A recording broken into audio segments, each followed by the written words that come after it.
সন্দেশখালী শেখ শাহজাহানের গ্রেপ্তার নিয়ে রাজ্য জুড়ে এমনকি রাজ্যের বাইরে জাতীয় স্তরেও জল্পনা চলছে তার গ্রেপ্তারি করা নিয়ে।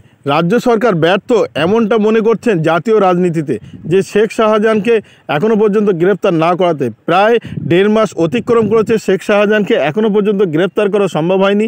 তবে এ বিষয়ে পশ্চিমবঙ্গের প্রশাসনের দল তৃণমূল কংগ্রেসের যুব নেতা অভিষেক বন্দ্যোপাধ্যায় জানিয়েছেন কি, সে বিষয়ে সব বিস্তারিত জানাবো। আপনারা দেখছেন top Barasat news YouTube channel. Sheikh শাহজাহানের গ্রেপ্তারে মূল বাঁধা হয়েছে আদালত। এক সংবাদ মাধ্যমের এমনটাই দাবি করেছে তৃণমূলের সর্বভারতীয় সাধারণ সম্পাদক অভিষেক বন্দ্যোপাধ্যায়। রাজ্য পুলিশের হাত পা আদালতেই বেঁধে দিয়েছে বলেই দাবি তার। গত 5ই জানুয়ারি তৃণমূল নেতা শেখ শাহজাহান খোঁজে সন্দেশখালী হানা দেয় ইডি। তৃণমূল নেতার দেখা এখনও পর্যন্ত মেলেনি। বাড়িতে তল্লাশিও করতে পারেনি ইডি আধিকারিকরা। হামলার শিকার হয়েছেন ইডি আধিকারিক। অভিযোগ, শাহজাহানের নির্দেশেই হামলার শিকার হয়েছেন তারা। তারপর থেকেই ফাঁকা হয়েছে সাম্রাজ্য। ফেরার তৃণমূল নেতা শেখ শাহজাহান। প্রায় 1.5 মাস অতিক্রম ফেরার তৃণমূল কংগ্রেসের নেতা শেখ শাহজাহান। তা নিয়েই তোলপাড় রাজনৈতিক মহল। প্রশ্নের মুখে রাজ্যের পুলিশের ভূমিকা নিয়ে মামলায় জল গড়িয়েছে আদালতেও। কেন সন্দেশখালীর বেতাজ বাদশাকে ধরতে পারছে না পুলিশ, তা নিয়ে বিভিন্ন মহলে প্রশ্ন উঠতে শুরু করেছে। যদিও রাজ্য পুলিশের ডিজি সম্প্রতি প্রশ্ন তোলেন, ইডি কেন গ্রেপ্তার করছে না শেখ শাহজাহানকে। ডিজির আরও দাবি, আদালতের কারণেই পুলিশ শাহজাহানকে ধরতে পারছে না। কারণ ইডির সওয়ালেই আদালত রাজ্য পুলিশের এফআইআর স্থগিতাদেশ জারি করেছে। এই প্রেক্ষাপটে তৃণমূলের সেনাপতির দাবি, রাজ্য পুলিশই শাহজাহানকে ধরতে পারে। এক সংবাদ মাধ্যমে তার আরও দাবি করেন, ষড়যন্ত্রকর্তা সুদীপ্ত সেনকে কাশ্মীর থেকে গ্রেপ্তার করে এনেছিল এই রাজ্য পুলিশ, অর্থাৎ মমতা বন্দ্যোপাধ্যায়ের সরকারি পুলিশ। পার্থ চট্টোপাধ্যায়, জ্যোতিপ্রিয় মল্লিকের বিরুদ্ধেও দল ব্যবস্থা নিয়েছে। তাহলে শাহজাহানের গ্রেপ্তার না করার কি আছে?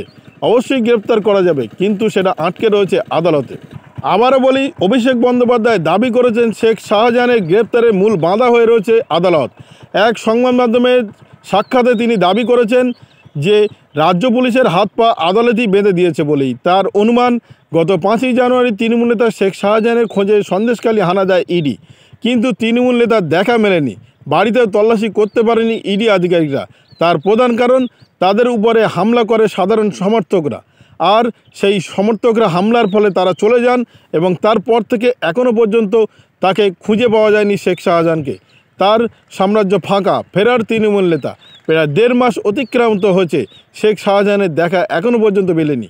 তা নিয়েই তোলপাড় হচ্ছে রাজ্য রাজনীতি। প্রশ্নের মুখে রাজ্যের পুলিশের ভূমিকা। মামলা গড়িয়েছে আদালত পর্যন্ত। কেন সন্দেশখালীর বেতাজ বাদশাকে এখনও ধরতে পারছে না পুলিশ, তা নিয়েই প্রশ্ন সব মহলে। যদিও রাজ্য পুলিশের ডিজি সম্প্রতি এক প্রশ্নের উত্তরে তিনি জানিয়েছেন, ইডি কেন গ্রেপ্তার করছে না শেখ শাহজাহানকে। ডিজির আরও দাবি, আদালতের কারণেই পুলিশ শাহজাহানকে ধরতে পারছে না। কারণ ইডির সওয়ালতে রাজ্য পুলিশের এফআইআর স্থগিতাদেশ জারি রয়েছে, যার ফলে রাজ্য এখনও পর্যন্ত শেখ শাহজাহানকে গ্রেপ্তার করতে পারছে না। যতদিন এই আদালতের নির্দেশ জারি থাকবে, ততদিন হয়তো শেখ শাহজাহানকে গ্রেপ্তার করতে পারবে না রাজ্যের পুলিশ। গতকাল ডিজি অর্থাৎ রাজ্যের ডিজি রাজীব কুমার গিয়েছিলেন সন্দেশখালীতে, সেখানে রাত্রি যাপন করেছেন। তারপরে তিনি চলে এসেছেন আজকে কলকাতাতে। তার আগে রিপাবলিক বাংলার যে সাংবাদিক গ্রেপ্তার করা হয়েছিল, তাকে রাতের মধ্যেই কলকাতায় নিয়ে আসা হয়েছে। এখন দেখার বিষয়, তাকে কলকাতায় নিয়ে কি বিচার ব্যবস্থা করা হয়। ভিডিওটি আপনার কোনো প্রকার উপকারে লেগে থাকে অবশ্যই লাইক, কমেন্ট, শেয়ার করবেন। সেই সঙ্গে চ্যানেলটি সাবস্ক্রাইব করার অনুরোধ রইল। সবাই ভালো থাকবেন, সুস্থ থাকবেন।